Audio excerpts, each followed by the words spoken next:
Aquí empiezan los desayunos de 24 horas.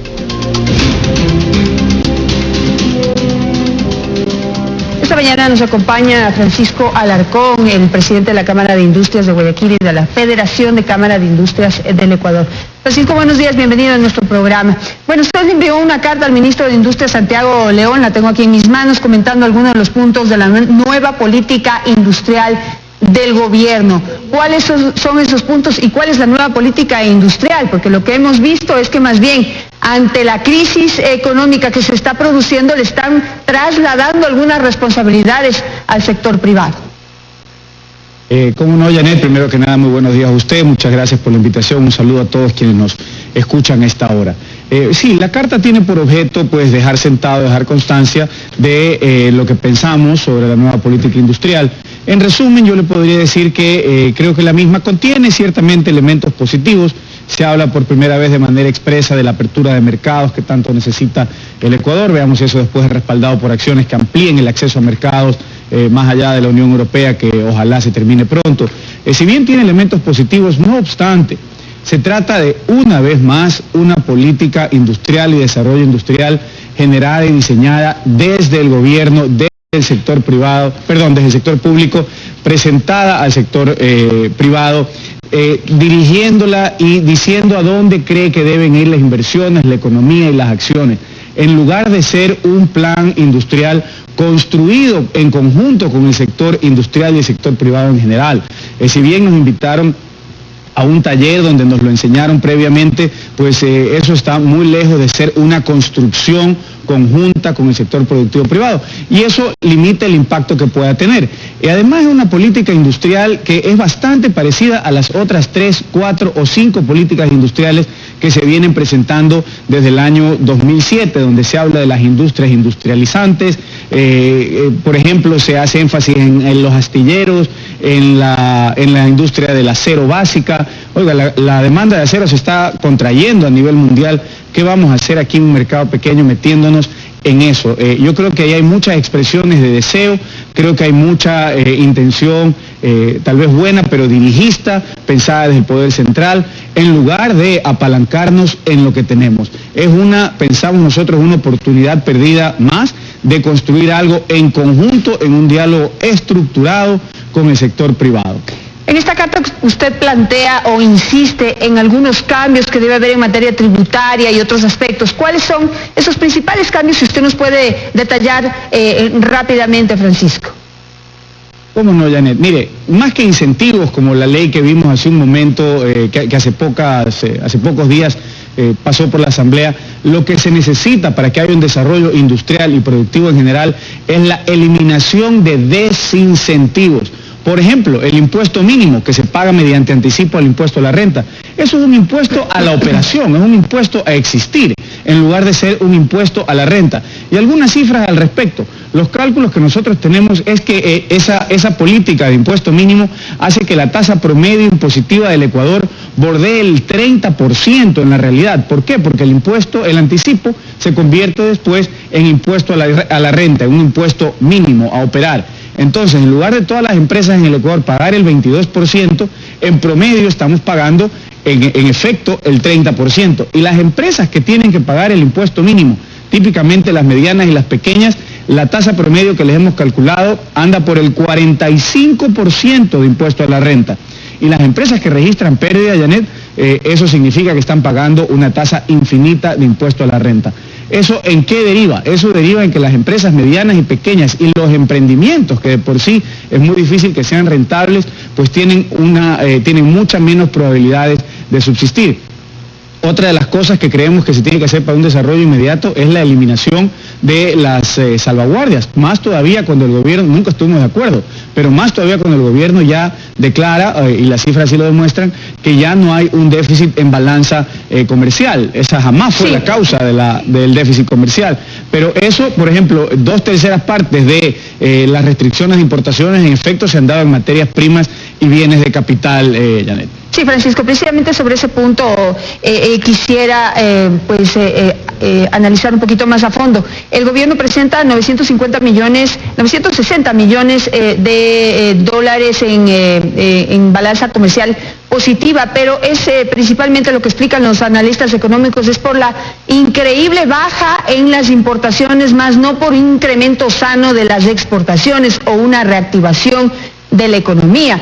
Ahora me pregunto, ya han anunciado una reducción de las salvaguardias en cierta medida y quisiera tomar su reacción frente a ello, pero si se eliminan las salvaguardias y no se han tomado medidas para realmente reactivar la economía, ¿podemos poner en riesgo la dolarización?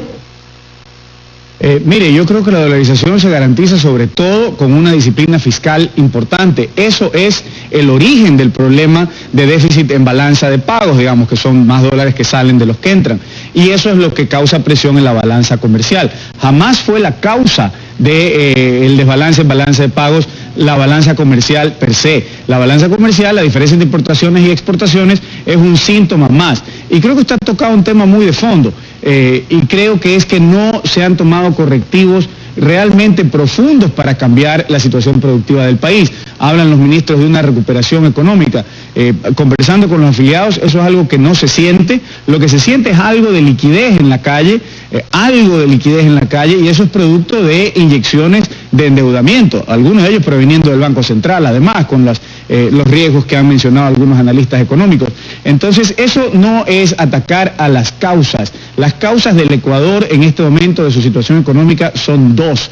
La una es competitividad. El país ha perdido mucha competitividad, es decir, se ha hecho caro, se ha hecho costoso, lo sienten en su bolsillo las personas que nos escuchan y compran, y lo sienten pues las empresas que ya no pueden vender tanto. Y además hay una situación de confianza empresarial que le hemos hablado antes, reflejado en bajos niveles de inversión extranjera directa. No llegamos al 1% del PIB, mientras que otros países están en el 4 y el 5, y una disminución de la formación bruta de capital fijo, es decir, de las inversiones en general en el país, de más de 6% o alrededor de 6% de junio a junio. Esas son las dos grandes cosas que debemos atacar. ¿Y qué pasa cuando el país pierde competitividad o se hace caro?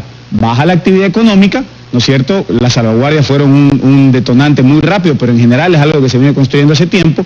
Y al bajar la actividad económica, ¿qué es lo que sufre? El empleo.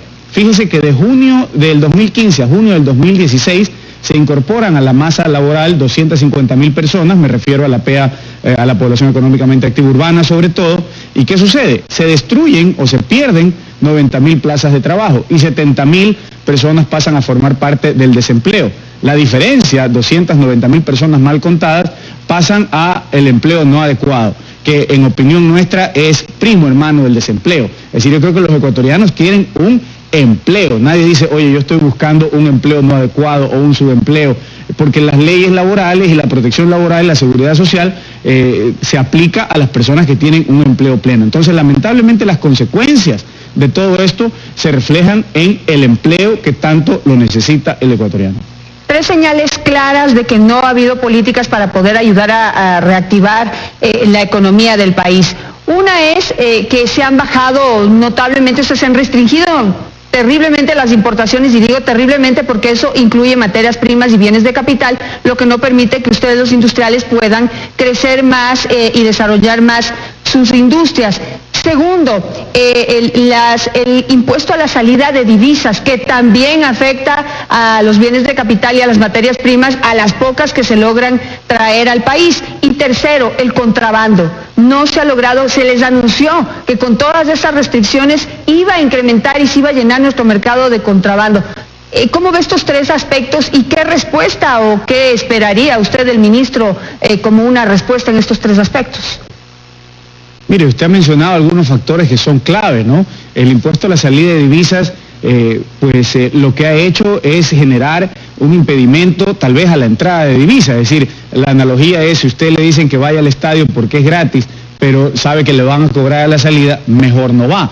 Y además es algo que resta liquidez a las empresas. En el caso del sector industrial hay mucha importación de materias primas y bienes de capital que tienen un crédito tributario al final del periodo por importación de estos insumos, pero es restarle liquidez a la empresa constantemente, y lo que es más, hay materias primas y bienes de capital que no están incluidos en las listas que deberían estar, y el incluirlos es un trámite muy largo. Tenemos casos de un par de afiliados que por más de que se hacen gestiones y se envían cartas, no se las reclasifica. Pero el origen es que existan estas listas, es decir, no debería haber estas restricciones que después hay que eliminar las vías excepciones. Lo mismo pasó con la última ley tributaria, se beneficia a tal sector o cual cosa o tal porcentaje y temporalmente, es decir, no hay una convicción de que el motor del desarrollo debe ser el sector productivo privado e incentivarlo de manera franca. Nosotros, ¿qué esperamos de las autoridades, sean estas o las futuras, las del futuro gobierno, sea de esta tendencia o de otra?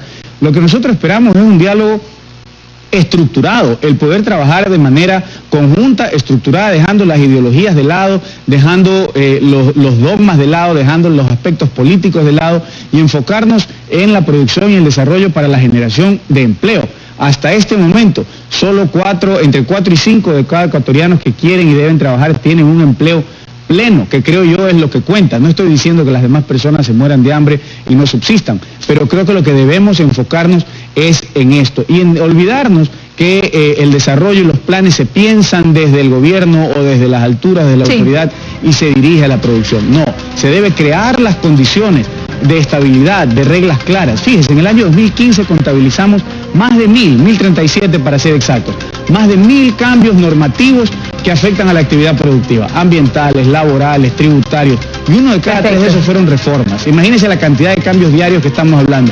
¿Usted cree que los emprendimientos y las empresas medianas y pequeñas lo pueden soportar?